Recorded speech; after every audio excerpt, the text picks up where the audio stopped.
السلام علیکم دوستو امید کرتا ہوں سب خیریت سے ہوں گے۔ دوستو آج ہم ایک چغل خور کی کہانی پڑھیں گے جو ہمارے معاشرے میں آج کل بہت اہم پائی جاتی ہے۔ یہ بہت بری بیماری ہے۔ اگلے وقتوں کی بات ہے، کسی گاؤں میں ایک چغل خور رہتا تھا۔ دوسروں کی چغلی کھانا اور ایک بات دوسرے سے کرنا اس کی عادت تھی، اور لاکھ کوشش کے باوجود وہ اپنی عادت کو نہ چھوڑ سکا۔ اس نے بارہا اس بات کا ارادہ کیا کہ اب کسی سے کسی کی چغلی نہیں کھائے گا، ایک کی بات دوسرے سے نہیں کہے گا، لیکن ہر بار وہ اپنے اس ارادے میں ناکام ہو جاتا۔ دراصل وہ اپنی عادت سے بہت مجبور تھا۔ اسی عادت کی وجہ سے اپنی ملازمت سے بھی ہاتھ دھونا پڑا تھا اس کو، چنانچہ وہ بیکار تھا۔ اس نے دوسری ملازمت کی بہترین کوشش کی، مگر اس میں کامیاب نہ ہو سکا۔ کچھ دن تک وہ اپنی جمع پونجی پر گزر بسر کرتا رہا، لیکن جب تھوڑا تھوڑا کر کے اس کا سارا سرمایہ ختم ہو گیا تو بہت پریشان ہوا۔ اس نے نوکری اور مزدوری کے لیے سر توڑ کوششیں شروع کر دی۔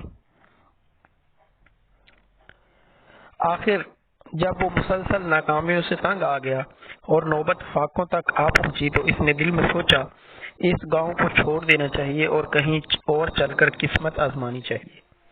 چنانچہ اس نے تھوڑا بہت ضروری سامان لیا اور گاؤں کو چھوڑ کر سفر پر روانہ ہو گیا۔ چلتے چلتے وہ ایک گاؤں میں جا پہنچا۔ یہ گاؤں اس کے لیے نیا تھا اور اسے وہاں کوئی جانتا بھی نہیں تھا، اس لیے اسے امید تھی کہ یہاں نوکری مل جائے گی۔ لہذا وہ ایک کسان کے پاس گیا اور اس سے کہا کہ مجھے اپنے یہاں ملازم رکھ لے۔ کسان نے اسے دریافت کیا کہ تم کیا کام کر سکتے ہو؟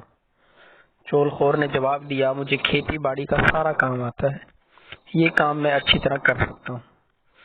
اتفاق کی بات یہ ہے کہ کسان اکیلا تھا اور کھیتوں کے کام کاج میں اس کا ہاتھ بٹانے والا کوئی نہ تھا۔ اسے ایک ملازم کی ضرورت بھی تھی، اس لیے اس نے سوچا چلو اسی ہی کو ملازم رکھ لیتا ہوں، یہ بھی ضرورت مند ہے اور میرا بھی کام ہلکا ہو جائے گا۔ یہی سوچ کر اس نے چغل خور سے پوچھا، اگر میں تمہیں اپنے پاس ملازم رکھ لوں تو تم کیا تنخواہ لوگے؟ اس پر چغل خور نے بڑے اطمینان سے جواب دیا، کچھ نہیں، میری کوئی تنخواہ نہیں۔ کسان کو اس بات کو سن کر بہت تعجب ہوا کہ وہ تنخواہ نہیں لے گا۔ بھلا یہ کیوں کر ہو سکتا ہے؟ یہ کیسے ہو سکتا ہے؟ جواب میں چغل خور کہنے لگا، آپ مجھے صرف روٹی کپڑا دے دیں اور اس کے ساتھ ایک بات کی اجازت، بس یہی میری تنخواہ ہے۔ کسان پوچھنے لگا کہ کس بات کی اجازت؟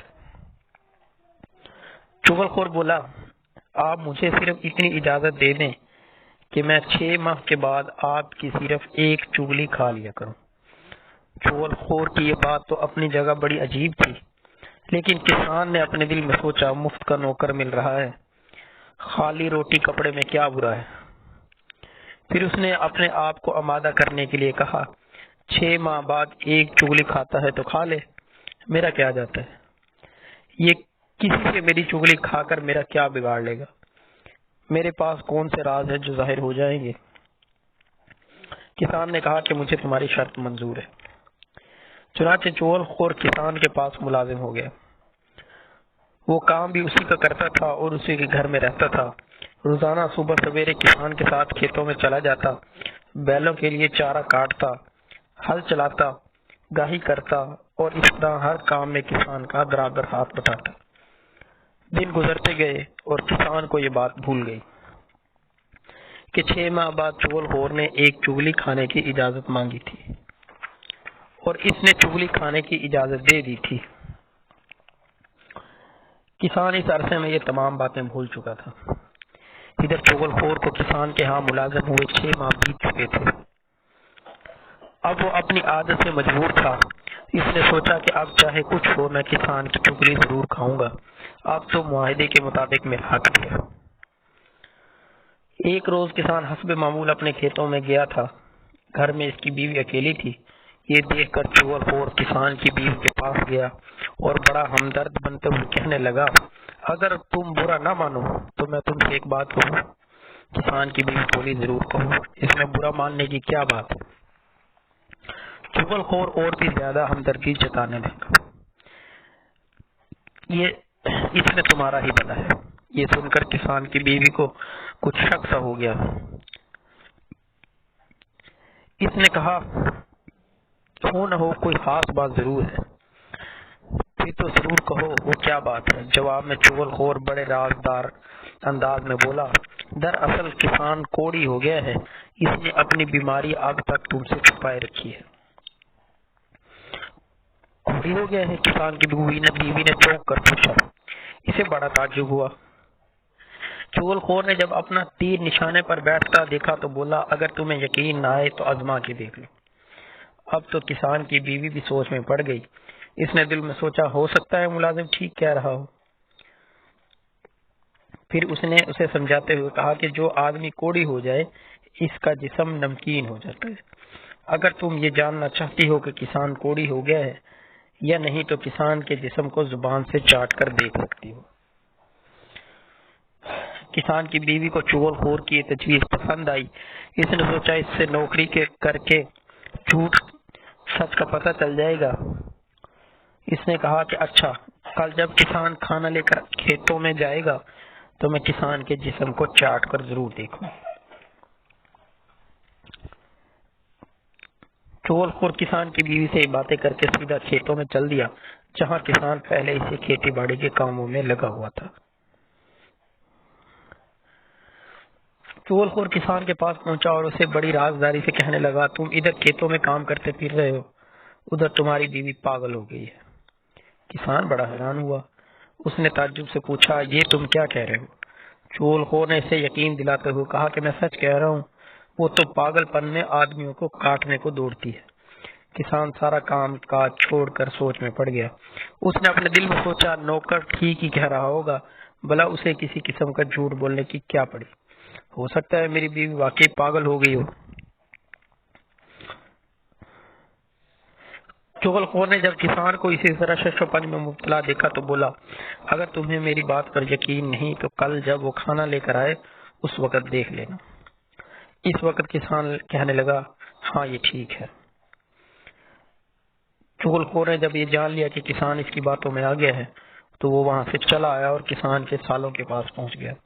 وہاں پہنچ کر اس نے ان سے کہا، تم لوگ یہاں مزے کی کر رہے ہو اور تمہارا بہنوئی تمہاری بہن کو روز مار مار کر ادموا کر دیتا ہے۔ وہ اسے ظالمانہ طریقے سے مارتا ہے کہ میں بیان نہیں کر سکتا۔ کسان کے سالوں نے چغل خور کی یہ بات سنی تو پریشان ہوئے، لیکن انہوں نے اس سے کہا، مگر ہماری بہن نے تو کبھی ہمیں بتایا نہیں۔ اس پر چغل خور بولا، وہ بیچاری شرم کے مارے تمہیں کچھ نہیں بتاتی۔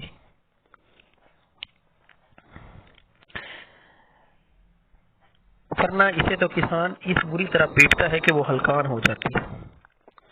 کھیتوں میں سب کے سامنے اس کی بےزتی کرتا ہے، لیکن ہم تمہاری بات پر کیسے یقین کر لیں؟ اس پر چغل خور جھٹ سے بولا، اگر تم لوگ یہ سمجھ رہے ہو کہ میں جھوٹ کہہ رہا ہوں تو کل دوپہر کو جب تمہاری بہن کھانا لے کر کھیتوں میں جائے گی اس وقت تم خود اپنی آنکھوں سے دیکھنا کسان اسے کس طرح مارتا ہے۔ کسان کے سالے یہ بات سن کر غصے میں دل ملا اٹھے، بھلا وہ اپنی بہن کی بےزتی کیسے برداشت کر سکتے تھے۔ انہوں نے چغل خور سے کہا کہ اچھا، چل ہم کھیت میں چھپ کر یہ سب کچھ اپنی آنکھوں سے دیکھیں گے۔ چغل خور وہاں سے رخصت ہوا اور سیدھا کسان کے بھائیوں کے پاس آ گیا اور ان سے کہا، بڑے افسوس کی بات ہے، تم لوگ سب ایک ماں کے بیٹے ہو پھر بھی اپنے بھائی کی مدد نہیں کرتے۔ کسان کے بھائیوں نے اس سے تعجب سے پوچھا، کیا ہوا؟ یہ تم کیا کہہ رہے ہو؟ ہم کس کی مدد نہیں کرتے؟ اس پر چغل خور نے روحانسا سا منہ بنا کر جواب دیا، تمہارا بھائی سخت مصیبت میں گرفتار ہے۔ اس کے سالے ہر چوتھے دن اسے زود و کوب کرتے ہیں اور ایک تم ہو کہ تمہیں اس کی خبر تک نہیں۔ کسان کے بھائی یہ سن کر پریشان ہو گئے اور کہنے لگے، مگر ہمارے بھائی نے تو کچھ نہیں بتایا۔ چغل خور بولا، وہ تم کیا کہے؟ بیچارہ اپنی شرافت کی وجہ سے کچھ نہیں کہتا اور خاموشی سے برداشت کرتا ہے۔ جواب میں بھائی کہنے لگے، ہمیں تو تمہاری بات پر یقین نہیں آ رہا۔ یہ سن کر چغلخور نے کہا اگر تم لوگوں کو میری بات کا یقین نہیں تو کل دوپہر کو اپنی آنکھوں سے یہ سب کچھ دیکھ لینا کس طرح کسان کے سالے اسے مارتے ہیں۔ کسان کے بھائی غصے میں تل ملا اٹھے۔ اس طرح چغلخور سب لوگوں سے یہ باتیں کہہ کر واپس آ گیا اور اپنے کام کاج میں اسی طرح آ کر مصروف ہو گیا کہ کسی کو کانو کان خبر نہ ہوئی۔ دوسرے روز دوپہر کو جب کسان کی بیوی کھانا لے کر کھیتوں میں آئی تو کسان نے کنکھیوں سے اس کی طرف دیکھا۔ وہ بڑی احتیاط سے اس کی حرکت کا جائزہ لے رہا تھا کیونکہ اس کے دل میں تھا کہ کہیں پاگل ہونے کی وجہ سے وہ اسے کاٹ نہ کھائے، اس لیے اس کے قریب ہونے سے ڈرتا تھا۔ دوسری طرف کسان کی بیوی کی یہ کوشش تھی کہ کسان کسی طرح اس کے قریب ہو اور اس کو کاٹ کر یا اس سے زبان لگا کر دیکھے کہ نمکین ہے یا نہیں۔ جو ہی وہ چھاچ کا مٹکا اور روٹیوں کی چنگیری زمین پر رکھ بیٹھی، کسان جلدی سے پیچھے ہٹ گیا۔ یہ دیکھ کر اس کی بیوی بھی روٹیوں کی چنگیری آگے بڑھانے کے بہانے سے قدرے آگے سرک آئی اور پھر جو ہی کسان نے روٹی پکڑنے کو ہاتھ بڑھایا، اس نے جھپٹ کر اس کی کلائی پکڑ لی اور اسے چاٹنے کے لیے آگے بڑھی۔ کسان اچھل کر دور ہٹ گیا۔ اب تو اسے پکا یقین ہو گیا تھا کہ واقعی اس کی بیوی پاگل ہو گئی ہے اور کاٹ کھانے کو دوڑتا ہے۔ کسان کو نوکر کی کہی ہوئی بات سچ معلوم ہو رہی تھی۔ ادھر اس کی بیوی نے جب یہ دیکھا کہ کسان اسے جسم چاٹ کر دیکھنے نہیں دے رہا تو اسے اس بات کا یقین ہو گیا کہ کسان واقعی کوڑی ہو گیا اور نوکر ٹھیک کہہ رہا ہے۔ اس نے ایک بار پھر آگے بڑھ کر کسان کی کلائی پکڑنے کی کوشش کی۔ یہ دیکھ کر کسان نے آؤ دیکھا نہ تھا پاؤں سے جوتا اتار کر وہیں بیوی کی چپائی شروع کر دی۔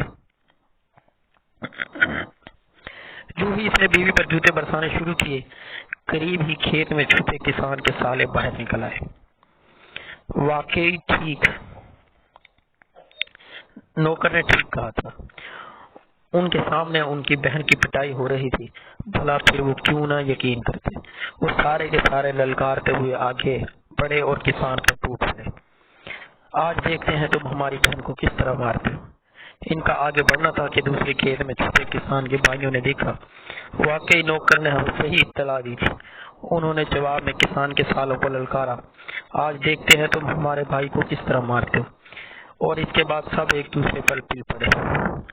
وہ سر پٹول ہوئی، وہ لاٹیاں چلی کہ سب خون میں نہا گئے۔ آخر ارد گرد کے کھیتوں میں کام کرنے والے دوسرے لوگ بھاگ کر آئے۔ انہوں نے بیچ بچاؤ کرا کے انہیں ایک دوسرے سے الگ کیا۔ پھر جب ان سب کا غصہ قدرے کم ہوا تو ان لوگوں نے پوچھا تم لوگ اس طرح کیوں لڑ رہے تھے۔ اس پر سب نے اپنی بات کو بتائی کہ نوکر ہمارے پاس آیا تھا اور اس نے یہ بتایا تھا۔ اس طرح جب سب اپنی بات بتا چکے تو پتہ چلا کہ سب کچھ چغلخور کا کیا تھا۔ وہ سارے کے سارے مل کر چغلخور کی تلاش میں چلے، لیکن اس وقت تک چغلخور وہ گاؤں چھوڑ کر کہیں اور جا چکا تھا۔ کہتے ہیں وہ دن اور آج کا دن چغلخور کا کہیں پتہ نہ چل سکا۔ یہی وجہ ہے کہ آج بھی کوئی چغلخور یہ نہیں مانتا کہ وہ چغلخور ہے۔ دراصل اسے اس بات کا ڈر ہے کہ اگر اس نے یہ بات تسلیم کر لی کہ وہ چغلخور ہے تو کسان، اس کے سالے اور اس کے بھائی اسے زندہ نہیں چھوڑیں گے۔ اس لیے ہر چغلخور کہنے پر ناراض ہو جاتے ہیں۔ دوستو، آج کا ہمارا ٹاپک یہاں پر ختم ہوا۔ یہ ایک ہماری روزمرہ زندگی میں پیش آنے والے عام واقعات ہیں جس سے ہر روز ہمیں پالا پڑتا ہے، لیکن کوئی بھی اس بیماری کو اپنے سر لینے کا اہتمام نہیں کرتا۔ ہمارا مذہب اسلام بھی چغلخوری سے باز رہنے کا درس دیتا ہے۔